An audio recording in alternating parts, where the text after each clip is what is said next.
So what causes a webinar to convert? So many people right now are saying that webinars are dead, they're not working like they're used to, and I can tell you that is 100% rubbish. Webinars work really, really well, and I'm going to go through a short list of things that make a webinar work in today's day and age. Okay, so the first thing is having a really solid offer. This is where we start.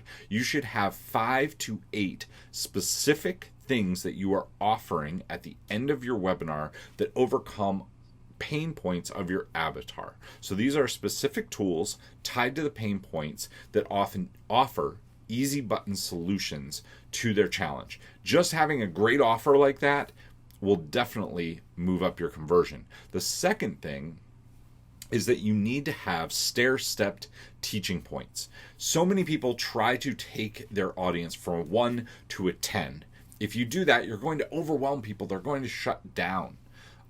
Instead, you need to take them from a 1 to a 2 or a 3, and you need to guide them on a journey. So we build out these stair-step teaching points in a story arc. We meet them where they're at. We show them one baby step, then the second baby step, then the third baby step, and we get them moving in momentum. We make them see how easy getting the outcomes is when you follow simple steps. Then we make them an offer that takes them through those, and the next 5 steps offers them the tools to get there and overcome their specific pain points in an easy way. So we have the correct offer.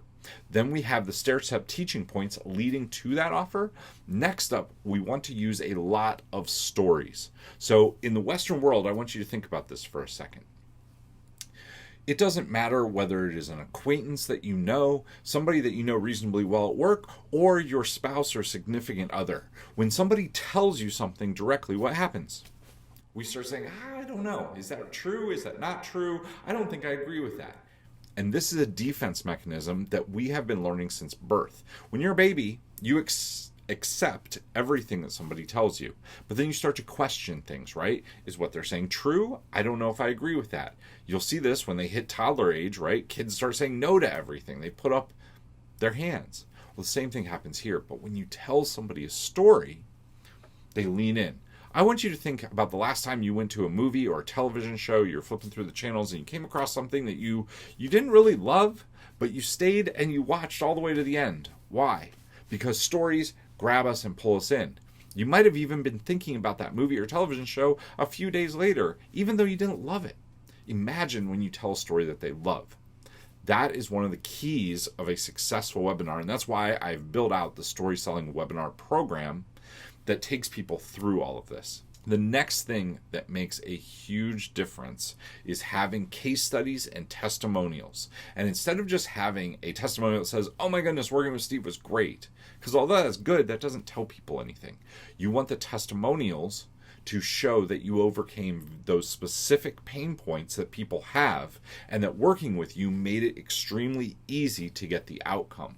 So instead of having a catch-all testimonial, you want testimonials that are tied to specific challenges, pain points that people need to overcome to get the outcome.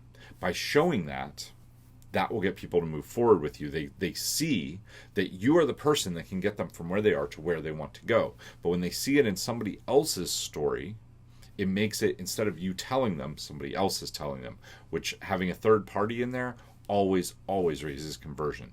A great webinar has the 5 line items plus 3 bonuses in the offer, so 8 items right there. It also has the stair-step teaching points that we talked about, usually 3 teaching points. It's going to have 50 stories in it, and it's going to have a minimum of 10 testimonials. Somewhere around 15 is the sweet spot there. So those are things that will really build conversion in today's webinars. Now, if you're wondering, like, I don't know, does it still work? I've heard people don't show up. Raw curiosity gets people to show up. When you give too much away in the subject line, if I tell you that something is going to be there, right? Let's just look at this for a second. If you feel like you can solve the challenge by reading the headline. So if I told you today's webinar is going to be on the perfect sales script to use to close people, people are like, oh, I've already seen a sales script. I don't need to show up for that. They say, yes, I want it. They'll sign up for the webinar, but they're not going to show up because they think they've solved it. But when you say something along the lines of the 3 big mistakes that everybody makes with sales scripts and the new sales script that is closing over 90% for me, people are like, ooh, I need to know what that is. I want to know what the mistakes are, and I want to know what this new sales script is. So that will get more people there. That's a bonus. Just so you can see, this is what makes webinars work in today's day and age. We are consistently having webinars that are closing over 10%, sometimes 15 to 20% of the audience every single time. So they are still working. I can guarantee that for you. If you want to learn more, there's a link down in the description below. I look forward to talking to you soon. And until next time, take action, change lives, and make money.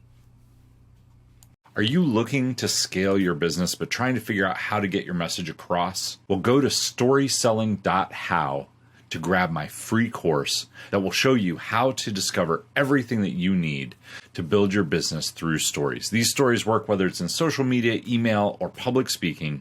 There are 5 core stories that you'll learn. You'll be able to use all of them by the time you're done with this course. Again, that is storyselling.how. If you enjoyed today's episode, make sure to tune in next time.